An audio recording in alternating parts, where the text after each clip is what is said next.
Bharatiya Janata party राज्य सरकार और कांग्रेस के खिलाफ करी जम के प्रदर्शन। देखो रिपोर्ट। जांजगीर चांपा जिला मुख्यालय में राज्य सरकार और कांग्रेस के खिलाफ भाजपा करी प्रदर्शन और नगरीय प्रशासन मंत्री के पुतला दहन करी। भारतीय जनता युवा मोर्चा पूरी प्रदेश की टीम आगामी लोकसभा चुनाव, जिसमें छत्तीसगढ़ का अगर कहीं 10 सीटें का योगदान पिछले चुनाव में था, इस बार छत्तीसगढ़ की 11 सीटें भारतीय जनता पार्टी की मोदी जी को समर्पित होगी।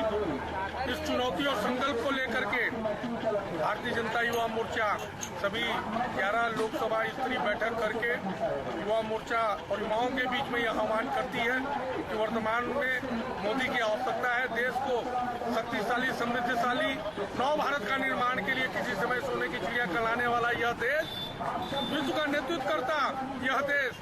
एक कार्यक्रम के अगुवाई खरसिया विधानसभा के प्रत्याशी और पूर्व कलेक्टर ओपी चौधरी करी। देश में एक विषम परिस्थिति है। एक तरफ मोदी जी का मजबूत नेतृत्व है, दूसरी तरफ महामिलावट और महाठगबंधन के माध्यम से एक अस्थिर कमजोर सरकार बनाने का दुष्प्रयास किया जा रहा है। ऐसी स्थिति में मोदी जी की देश को कितनी जरूरत है, इस तथ्य को हम हर लोगों तक पहुंचाने के लिए भारतीय जनता पार्टी की ओर से प्रयास कर रहे हैं और मोदी जी आज देश की जरूरत है, इस तथ्य को हम बता रहे हैं।